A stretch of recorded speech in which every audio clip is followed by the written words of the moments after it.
Koko c'est la liwa tala liwa mususu koko ça ok oyebi histoire ya mort là oyebi histoire ya mort là makundama sima ya soni azo kundama me aza akufa te bakundie kaka pona soni na motema mabe ya mort là akota na libulu me biloko ya bandaki kolinga batu balia te wana etikala batu bazwango donc oyebi leki na ya suka telema lobi amène ce repas là on l'en finisse wana mort là makundani toko solo la ngopeo mbote na balandi na biso nyonso o bazali kolanda biso de partout na pesi mbote na bandeko bazali kolanda nga aux États-Unis d'Amérique ba nyonso bazolanda nga aux États-Unis na tongo ya lelo na pesi bino tumbote na sengi na bino bo s'abonner vraiment ebele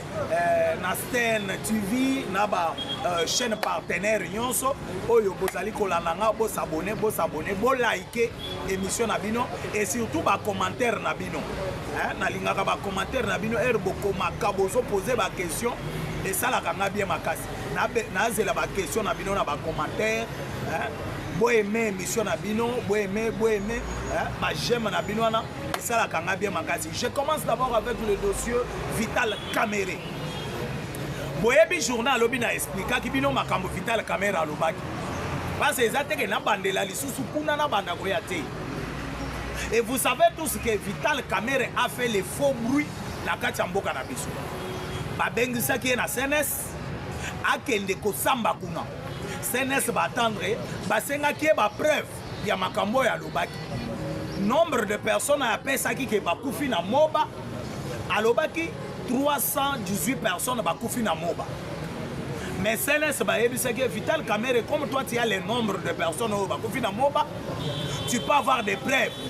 On a besoin de ces preuves là. Les lots et les derniers jours oyo ba pesaki Vital Kamerhe na CNS. Kuna na CNS makambo auto solo na nanu ezalaka te.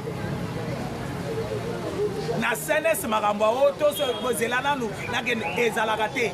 Parce que CNS une fois bazo bengisa yo bango baza déjà na makambo nyonso yo koloba. Babengaka ngo cyber défense. Donc bazana nyonso. Et comme les gouverneurs ya Tanganyika abimaki déjà lobi ke makambo Kamerhe alobiana biso wana Tanganyika toyebi yango te.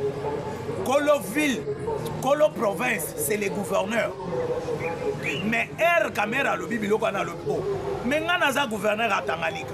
Makambo Kamerhe azoloba kuna na Kinshasa. Nga na yebi yango awa te epana nga. Moba eze epana nga. Bato yo bakufi Kamerhe azoloba. Bakufeli wapi? Il fallait que Kamerhe a expliqué biso. Et mbala moko armée na biso basalaki pe communiquer. Ya koloba ete makambo Vital Kamerhe azoloba biso ba soldat tozawa. Biso armée tozawa na moba toyebi yango te. Mais Kamerhe azui makambo wana wapi? Et soki boyebi te. Eza même langage na Sholi biloko Sholi asalaki mpona koloba ke non bazoboma baswahili na Kinshasa biso toza na Kinshasa toyebi te Kinshasa ngo soki ya mapata oyo babomaka baswahili mais Sholi aloba biloko et tout ça soko sentir eza ba même langage. Sholi a confirmé na TV5 Monde que non on tue les swahiliphones à Kinshasa. Mais Sholi toyeba te baswahili yango soki baboma bango na commune nini soki baboma bango na quartier nini soki ezalaki na veni nini c'est Sholi seul mutu ayebi bisika oyo baboma baswahili wana. Et de même aussi avec Vital Kamerhe abimi alobi ke non batu bakufi 318 na moba. Mais mort ya 318 personnes na moba ezali ko s'intéresser na Vital Kamerhe. Mais plus de 15 millions bakufi na Goma na Bukavu, Kamerhe est allié. Donc batu ba intéressé eza 318 personnes et à Moba, mais baoyo bakufi à l'est de la République. Kamerhe n'a jamais condamné batu bakufi à l'est de la République. Kamerhe n'a jamais donné même l'effectif. Il y a batu bakufana à l'est de la République, mais il nous donne des effectifs na babisika mususu. Batu bakufi na mboka ya Vital Kamerhe soit disant mboka na kuna na Walungu Walungu na Sud Kivu na fief électoral ya Vital Kamerhe. Mais tomona Vital Kamerhe kopesa biso ata effectif ya bato bakufa te. Effectif ya bato bakufa. Vital Kamerhe apesa biso te. Mais comment akoki kopesa biso effectif ya bato bakufi na mobu? Et d'ailleurs, pour votre information, Vital Kamerhe n'est pas porte-parole du gouvernement. Et ce n'est pas à Kamerhe de nous dire que non, Batou Bakoufi côté boy. Ce n'est pas ça son travail. Il n'est pas ni porte-parole et à présidence. Et comment Vital Kamerhe peut faire des communiqués? Mes chers amis, ce qu'on a payé Belé Afrique, va payer Belé Afrique.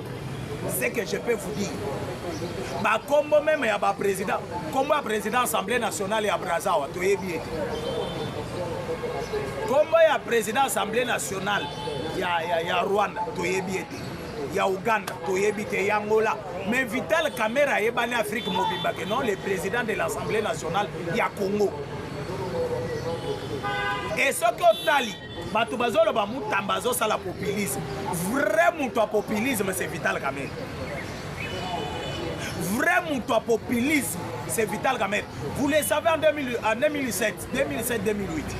Kamerhe est président de l'Assemblée nationale. Le Congo a bidé il y a 800 millions. Kamerhe a tellement devant perchoir et l'Assemblée nationale pour dire aux députés, Baba Kofuta va fonctionnaire de $500. Et les Congolais ignorants et belé bakota na mouvement à Kamerhe. Oh non, les députés c'est la fonctionnaire. Mais on avait quel budget? On avait un budget pas même des milliards. Mais Kamerhe a exigé à les députés, Bandi Baba Kofuta va fonctionnaire $500. Mais on avait un budget de 800 millions de dollars. 800 millions, pas même un milliard. Mais Kamerhe a tellement l'Assemblée nationale, Azolo Banaba député, il faut fonctionnaire à toucher $500. Et pour la possible, ça va tout touche. On avait un pasteur à cette époque-là dans l'Assemblée nationale, pasteur Ekidiamina. Kamerhe a tellement la personne à Zoloba. Et toi aussi, les pasteurs, Ozoboya Baba, c'est la Batumbo. Mais Kamerhe est conscient que Bidie Tozana Mboka, na salaire na Zoloba pour na fonctionnaire. Et Kotika Laka Kosimate. Mais les Congolais ignorant Bakota dans le mouvement quand même. Oh, député Baboya Baba, c'est la Batumbo. Baloba Kangoti, le Papa Moussous. Oh, Yebi Makamute. Mais Aloba Banda au foot à fonctionnaire $500. Il dit en Mboka Zalaki combien? Et nous avons combien de fonctionnaires? Tout ça c'est qui? Vital Kamerhe. Toujours Vital Kamerhe. Vital Kamerhe a bondi na perchoir à l'Assemblée nationale. Le chef de l'État va négocier avec l'M23. D'ailleurs, négocier avec l'M23, ce n'est pas vendre les pays. Toujours Vital Kamerhe. Les lots Kamerhe azobi mele biso bord. Oh, bato bakufi 318 na le SNS balobi ndeko olekisi. Yagana nous expliquer biso bato na bakufi bakufi liwat. Bato bakufi na mboka na yo o ba vota ba électeur na yo. Otikala kopesa biso effectif ya bato bakufi na STT. Côté ba vota ko ba bimisa ko député. Totikala koyoka Kamerhe ko beta ta lisolo ya est na munoko na été. Mais si c'est vrai que papa ndenge na zolo bao. Eza tribalisme te eza ko bomba te, je suis Kassayen Luba 100%. Na vanda na zoloba, on tue les gens au Kassai, mais nga na zoya na lobeli este, na lobeli bandundu, marambaka sa etalingate. Est-ce que vous allez trouver ça normal? Hein? Est-ce que vous allez trouver ça normal? Parce que ata babomi papa nangati, ata babomi maman nangati malgré bazana Kinshasa. Mais bakobo mata papa leki moko boy. Bakobo mata tata mwasi moko boy. Bakobo mata mwana nkasi moko boy côté kuna. Nièce neve moko boy akokufa. Et je vais m'intéresser de ça. Mais Kamerhe on tue les gens à Walungu. Walungu c'est son fief électoral, territoire il y a Vital Kamerhe. Mais Kamerhe n'a jamais condamné ça. Kamerhe n'a jamais même parlé de ça. Et des choses importantes, o caméra kolobe caméra lelo na koki kolobe la nani salaire ya ba travailleur te. Eh bien c'est ça le moment o tozana bidie mati ya makasi o caméra ko tele masiko po asengela ba fonctionnaire na ba travailleur nyos salaire SMIC yangwana bloqué et ça ne passe pas avec les Indiens. Est-ce que caméra sont le bélango? Il y a des travailleurs que tu vas ici, des travailleurs. Oh, au moni mutabimi tongo la kendaka musala, na salaka. Mais salaire na fin du mois $100. La fin du mois salaire $100. Est-ce que caméra a eu le temps? Il y a qu'au vent de la table wana koloko. Au moins, on congolais, n'a que des moussala dans un salaire à la fin du mois. Fait. Fait, on a souvent à prendre la Kinkole. Kinkole est une ville chaque jour, aller comme un retour. Il dépense combien comme transport? À comme à 12 000, 15 000. Bétango sur fois 30. Après aux $800, 180 000, 280 000. Sur bêta, 15 000 fois 30. Donc, on l'équipe déjà dans le salaire. Mais au moins, ici, comme un important, caméra kolobela mwana. Mais caméra ne parle pas de ça. Abeta katali soloté, italien koutouté. Les Congolais va souffrir, italiété. Et tant que Makambu ya kolobela dans l'Assemblée nationale, il y a nos frères qui ont un risque là-bas. Ils ont un soi-disant sécurité.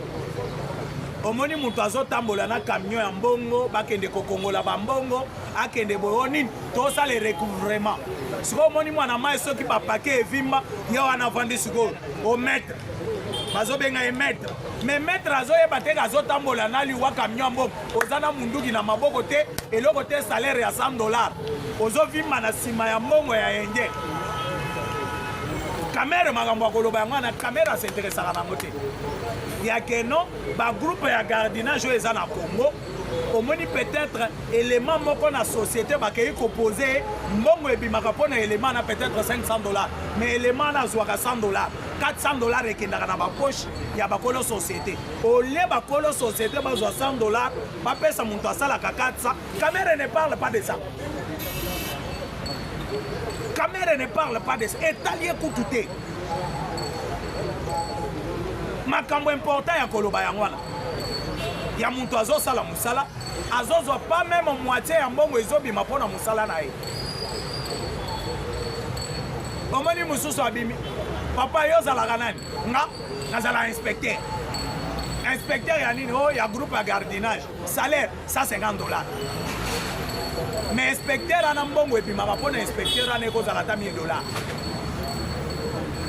Et qu'est-ce qui manque que l'inspecteur peut prendre $600, $700, $300 et gagner la société? On utilise les Congolais par les Indo-Pakistanais. Caméra est là, Italie. Et tellement que les Indo-Pakistanais ont un deal na bango, parce que le pouvoir na bango, économie na bango, bavandi ça qui ont le colo à Indo-Pakistanais. La société aviation Indo-Pakistanais. On n'a pas des hommes d'affaires ici au Congo. Tous en Bango. Les hommes d'affaires tous en Bango, Indo-Pakistanais. Et Caméra ne parle pas de ça. Dans le plan Basali na Goma, Monique comme l'M23 va se retirer, Basali groupe ya gardinage. Oh, ils n'ont pas même certifié par le ministère de l'Intérieur. Basali on a gomme pas bananga banani ote, babanda ko battre la société à l'État. Kindogité.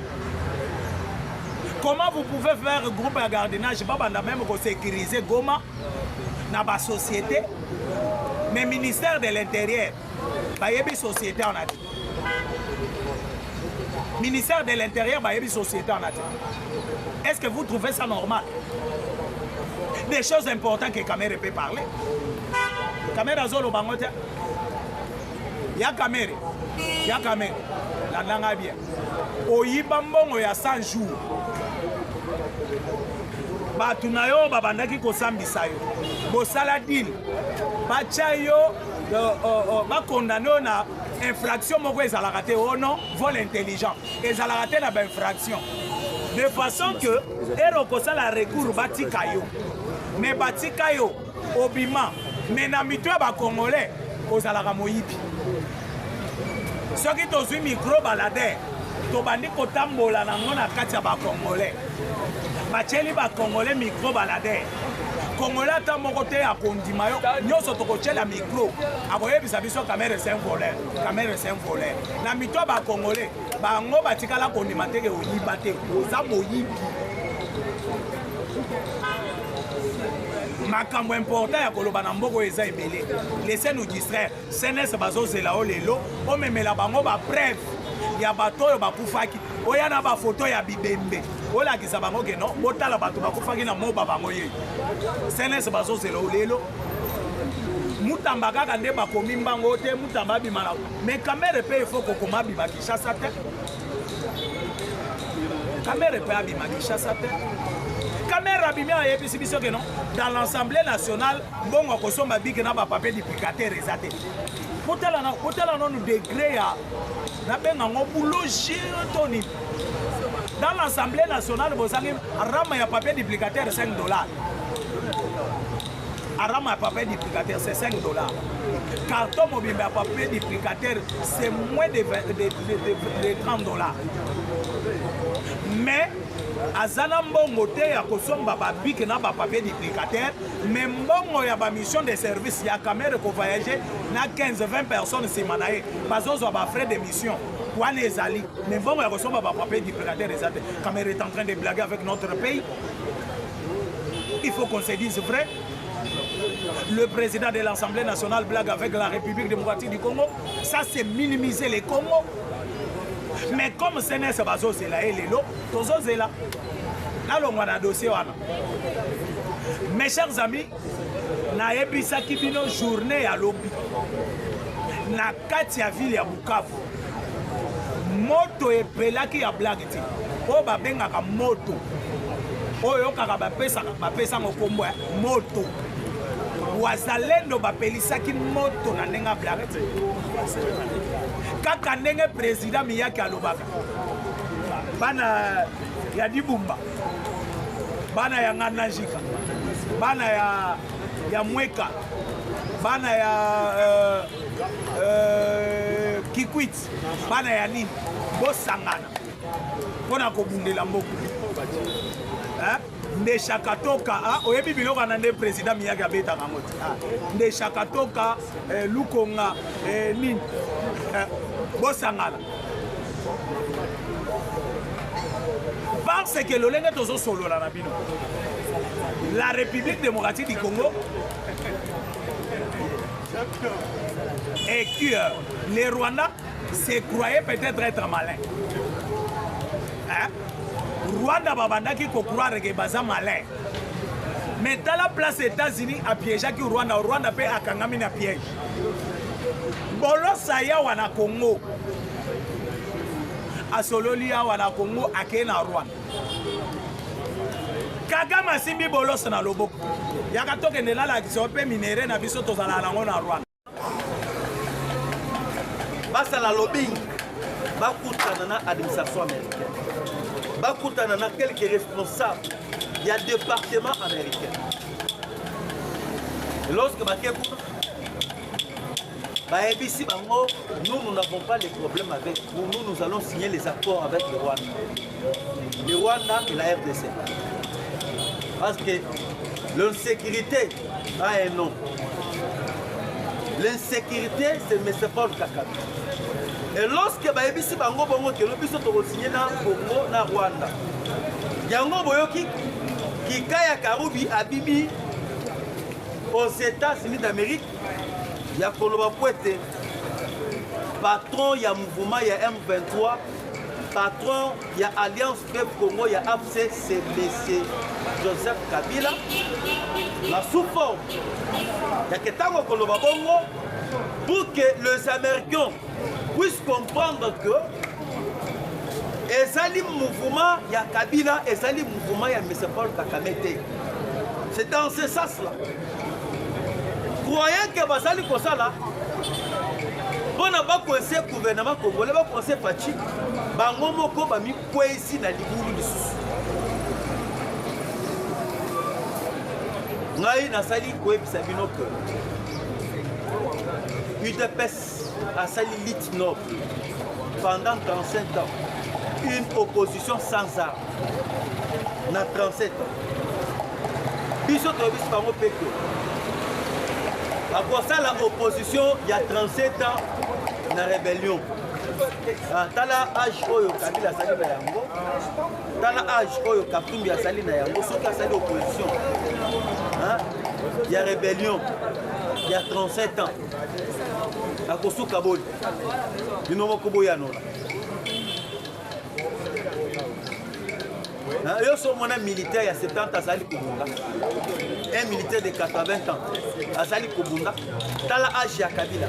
Kabila totalise après ba 50 quelques. Katumbi Azali na ba 50 quelques, 60 à 50 quelques. Donc comme dit 37 ans il y a opposition, il y a rébellion to pesi to bakisi bango na bango na bango. Est-ce que ba posala lisusu na courage? Il y a comme même mundu. Il y a kokende ko sala rébellion. Yango biso to bisa kibino pe. UDPS a sali au pouvoir jusqu'à l'arrivée de Jésus-Christ. Fachi est au pouvoir. Dis Moukolo Jésus-Christ à Koya. Et le long a sali quoi bisa bino. Batouana va sali partout moyen comment déstabiliser le président Félix. Na armée, Batia Bamongo Angers, Bakou et Sapachi. Armée est tombée le président Tshisekedi. Na Katiaba, institution du Congo. Ils ont mis les moyens pour déstabiliser le gouvernement. Pour déstabiliser les institutions du pays. Na Kinshasa, Batia pe Bambongo ebele pour déstabiliser la ville de Kinshasa. Bango balobaki déjà makambo oyo. On va faire tout et tout. Il y a déstabiliser Kinshasa pour que Tshisekedi akoka ko gérer malamu te. Ezali makambo oyo bango balobaki déjà. Ezali eloko moko ya nouveau oyo biso toyebi yango. Toyebi déjà makambo oyo bango basali ko ça. Parlons pour un dossier à Moutamba Tozali na niveau. Pour que vous comprendre. Tambouissi Bambongo Ebele.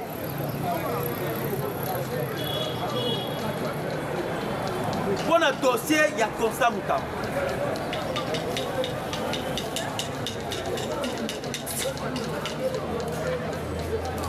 Et l'autre beaucoup qui croyait Bezani. Ça fait déjà des semaines.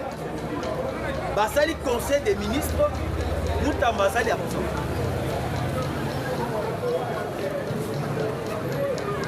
Moutamba Basali absent parce que le dossier Oyo est commis, il y a à manger et à boire. Ils ont mis des budgets, des moyens. Il y a contestabilisé Moutamba. Actuellement, première étape, c'est là qui étape. Il y a instruction, il y a procureur général de la Cour de cassation pour la poursuite de Moutamba. Deuxième étape, la première étape, il y a poursuite judiciaire. Poursuite judiciaire. Il y a pour la deuxième fois, il y a des députés. Il y a autorisation pour que la Moutamba. Dans la justice. Mais actuellement, lobby va député c'est Jacques. C'est Jacques qui n'endenge c'est Jacques. Sur 363 députés de l'Assemblée nationale, les députés nationaux, c'est 363. 353 va voter.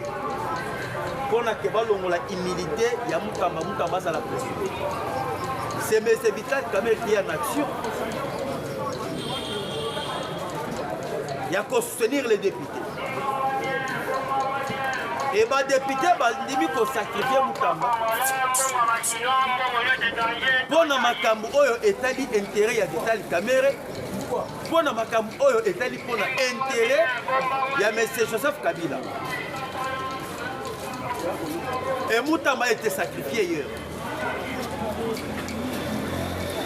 Et pas député, on a mandimi pour te pas poursuivre Moutamba na justice. Quant à ça, l'Assemblée nationale vient d'autoriser à l'issue d'un vote les poursuites judiciaires contre Constant Moutamba, accusé de détournement de fonds. Selon Makambo, il va charger Moutamba. Bango Balobi, 1.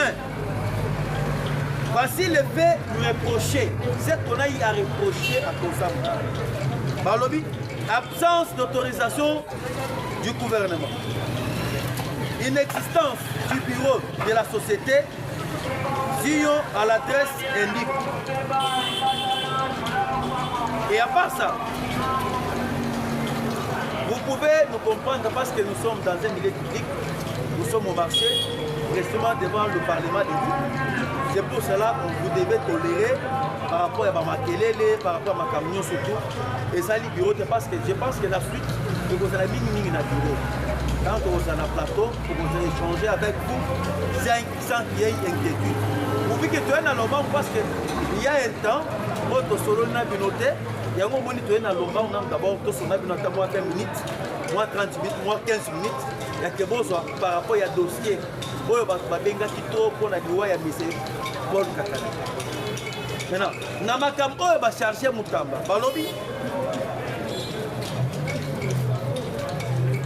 Si tu devons recevoir l'ouvrage inexistence tel que renseigné par le ministre, montant exorbitant du paiement au-delà de 30%.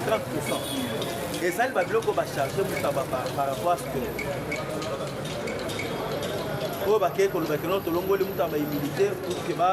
poursuivre Moutamba pour un dossier tel.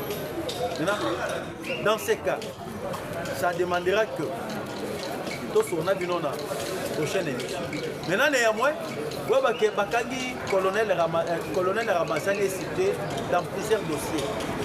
Colonel Ramazani, c'est un officier militaire. Selon un braqueur surnommé au nom du Congo, Azali surnommé au nom du Congo, a dévalé à l'objet que non, Tozali na bateau va faire sa vie sur Minduki pour botola bato ba biloko mpona koterrorize bato parmi bato wana oyo bazali na kati ya makambo wana ezali colonel Ramazani. Colonel Ramazani nde azali kopesa biso minduki dernièrement bomonaki na lemba bakendaki kobotola bato biloko un brader aperdaki bambongo ebele bakei na monga fula bakei babotola bato biloko bakei kokanga bango kuna na yipekite va même PEM police militaire bakendaki kobotola bango biloko yango ntango bakei kokanga bango balobi biso bazali kopesa biso minduki bato bapesa biso minduki bazali c'est le colonel de Ramazani ya que tout déstabiliser ville province ya Kinshasa oyoka déjà que plan ezalaki makasi oyo bango balukaki me bakokomisa Kinshasa en insécurité. Lorsque bakokomisa Kinshasa en insécurité baprofite basali coup d'état baprofite rébellion ekoti na ville ya Kinshasa. C'est ça l'objectif. Yango biso tozali kosenga on doit aimer la patrie, on doit aimer le pays, on doit aimer le président de la République. Tout ça c'est l'échec de Katumbi. Katumbi na bakadila bazali na bato na bango raison mobima na kati ya armée bakanisaki ke Fati asali subi bakobeta Fati data et bango bakorécupérer masolo zéro na bango lelo Fati azali na pouvoir bakanisaki ke bakosala coup d'état mais coup d'état ici Fati azali ya ça. On doit aimer le président, on doit soutenir la République démocratique du Congo. Merci Tokotana Nabino Balasima. Bye.